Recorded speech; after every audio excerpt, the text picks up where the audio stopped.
Blog. তো আজকে আমি ব্লগটা বাড়ি থেকে শুরু করছি না, আমি এসেছি দীঘাতে। এই জাস্ট নাও ঢুকলাম হোটেলে, ওই ঢুকে এখনো ফ্রেশ হয়নি, আগে আমি ব্লগটা শুরু করলাম। বাড়ি থেকে শুরু করিনি কারণ বেকার জার্নিতে ওই ভিডিও দেখে বোরিং করার থেকে একেবারে এসেই শুরু করলাম। তো এখন ফ্রেশ হবো, হয়ে যাব খেতে। তো প্রায় 7-8 বছর পর এলাম আবার দীঘাতে।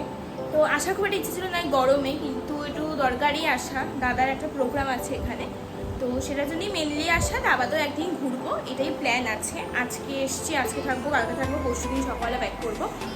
তো সেরকমটাই তো প্ল্যান আছে। এখন ফ্রেশ হয়ে খেয়ে নেবো। তো চলো দেখা হচ্ছে। তো পুরো রেডি যখন হয়ে গেছি, শুধু ওরা আসবে তারপরে আমরা যাবো। এটা আজকে আমার আউটফিট।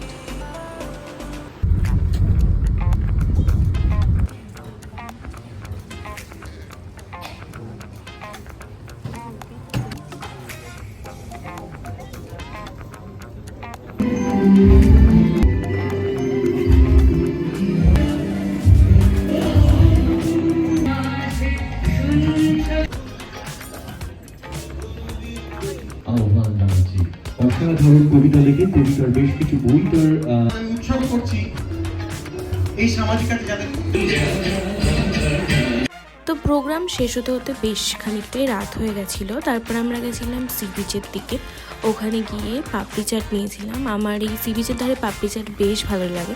তারপর ওই দিনের মতো ফিরে আসি হোটেল। আর নেক্সট ডে প্ল্যান ছিল স্নান করার, তো সেই মতো সকালবেলা সানস্ক্রিন মেখে রেডি হয়নি। পরে তো পুরো রেডি হয়ে গেছে, এখন যাবো স্নান করতে। সানস্ক্রিন মেখে নিয়েছি খুব বেশি করে, কারণ প্রচণ্ড রোদ, আর এই রোদে একবার ট্যান করে গেলে অন্য খুব সমস্যা হয়ে যাবে। তো এখন আমি সবাই যাবো মোটামুটি স্নান করতে, শুধু তনুশ্রী খাবে, তারপরে বেরোবো। ব্যাস এইটুকুই বাকি আছে। ফোন হয়তো নেবো না, কারণ ফোন রাখার জায়গা নেই। সবাই যেহেতু স্নান করবো, ফোন রাখলে একটু রিস্ক আছে, ওই জন্য সব ফোনই বাড়িতে রেখে যাবো। আর শুধু স্নান করবে, আর আসবো কোনো ফোন স্নানের কোনো ক্লিপ দিতে পারবো না। তো এটাই, এসে তারপরে আবার ভিডিও কন্টিনিউ করছি। এই এলাম সবে লাঞ্চ করে, স্নান করে এসে ফ্রেশ হয়ে আগে গেছিলাম লাঞ্চ করতে, কারণ খুব খিদে পেয়ে গেছিলো। আর আজকে যেহেতু জামাই ষষ্ঠী, তো পুরো জামাই ষষ্ঠীর মতো লাঞ্চ ছিল, মানে এত আইটেম যে খেতে গেছে, পুরো পেট ভরে গেছে। আর আজকে অনেকটা বেশি খাওয়া পড়ে গেছে, মিষ্টি, দই, পাঁপড় জাতীয় কিছু বাদ নেই। তো সেই খেয়ে এখন তো অবস্থা খুবই খারাপ। এখন একটু রেস্ট নিতেই হবে, কারণ রেস্ট না নিলে হবে না। একটু রেস্ট নেবো, তারপরে ওই 4-5টার দিকে একটু বেরিয়ে যাবো তাজপুরের দিকে। ইচ্ছে ওরকমই আছে, কারণ তাজপুর আমরা আগেও গেছি, মেনলি দীঘার সাইড সিন আমরা আগেও করেছি, কিন্তু তাজপুরটা একটু নতুন করে সুন্দর করে সাজিয়েছে, তো সেটাই দেখতে যাব তাজপুরে। তো আর একটা ঘন্টা রেস্ট নিয়ে তারপরে রেডি হব, তারপরে যাব।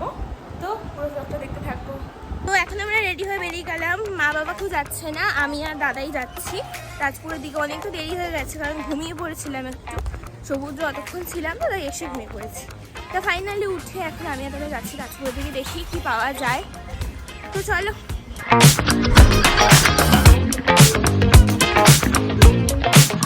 এখন আমরা এসছি মোহনাতে। তাজপুরটা আমরা ক্যান্সেল করলাম, কারণ হচ্ছে তাজপুর যেতে 1 ঘন্টা লাগবে, আর তাজপুর যদি যাই এই সুন্দর এই সানসেটটা তো পেতামই না, তাই জন্য আমরা মোহনার এখানে এলাম। আর এরপর যাওয়ার ইচ্ছা আছে উদয়পুরে, ওখানে গিয়ে, ওখানে তো 7টা-8টা অবধি সবই খোলা থাকে, তাই আগে আমরা মোহনাতেই এলাম। সুন্দর সুন্দর যা ছবি তোলা, ভিডিও করা সব করে নিলাম। তো এত সুন্দর সানসেটটা জাস্ট দেখো, আর সাথে এই ভিউটা। আমার যে সমুদ্র খুব একটা, আমি আশা করি তোমরা কিছু শুনতে পারছো না, কারণ এই সমুদ্র স্রোতে মনে হয় না তোমরা কিছু শুনতে পারছো, তাও আমি এটা অডিওটা নিয়ে নিলাম। তারপর এই ভুল ধারণার জন্যই আমি আর কিছু রেকর্ড করিনি।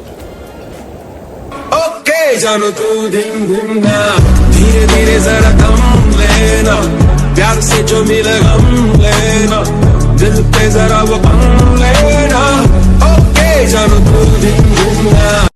তো এখন আমরা আছি উদয়পুর বিচে। এখন এখানে কাঁকড়া খাওয়া হচ্ছে, আমার তো খুব একটা ভালো লাগে না, দাদা খাচ্ছে, আমি একটা জাস্ট টেস্ট করবো। তো এরপর যাবো নিউ দীঘার বিচে, ওখানে একটু মার্কেটিং করবো।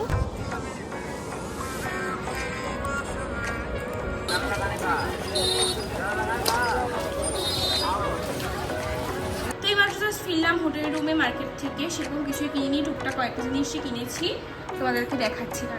এই কটা জিনিসই মাত্র কিনেছি, কারণ হাতে খুব সময় কম পেয়েছি। বেশিরভাগ সময়টাই যেহেতু আমরা মোহনা আর উদয়পুরের দিকেই কাটিয়েছি, তো খুব সময় কম পেয়েছি। আর প্রায় এখন রাত 10টা মতো বাজে, তো এসে ডিনারও করতে হতো, আর কালকে সকালে যেহেতু বাস আছে তো বেশি দেরি করা যাবে না, তার জন্য চলে এসে আর কিছুই পছন্দ ছিল না। মানে সব দোকানেই প্রায় সেমই জিনিস, বাচ্চাদের খেলনা নয়তো ওই ঝিনুক দিয়ে বানানো গয়না, এই তো আমি তো নিজের জন্য কিছুই কিনিনি সেরকম অর্থে। তো ভালোই গরম, এখানে বিভৎস গরম লাগছে। এখন কিছুই করবো না, এখন জাস্ট ফ্রেশ হবো। আজকে আমার আউটফিটটা আমার ভীষণ পছন্দ হয়েছে, ফুল লুকটা। তোমাদের কেমন লাগলো জানিও। তো ঘোরাটা তো ভালোই হলো, মেনলি ঘোরার জন্য তো আসিনি, এসেছিলাম দাদার প্রোগ্রামের জন্য। কিন্তু তাও সমুদ্রটা দেখে গেলাম। প্রায় অনেক বছর পর, প্রায় 8 বছর পর আমি এলাম। সরি না, মাঝে তো ভুলে গেছিলাম, মানে দীঘায় এলাম প্রায় আমি 8 বছর পর। কারণ আমার দীঘা খুব একটা ভালো লাগে না, আমার সমুদ্রই অ্যাকচুয়ালি খুব একটা ভালো লাগে না। আমি হলাম পাহাড় প্রেমী মানুষ, ওই সমুদ্র মোটামুটি মানে ভালো লাগে না আমার বলতে গেলে। ওই সান ট্যান পরে তারপরে বালি, কিন্তু আমার বাড়ি সবার খুব সমুদ্র পছন্দ।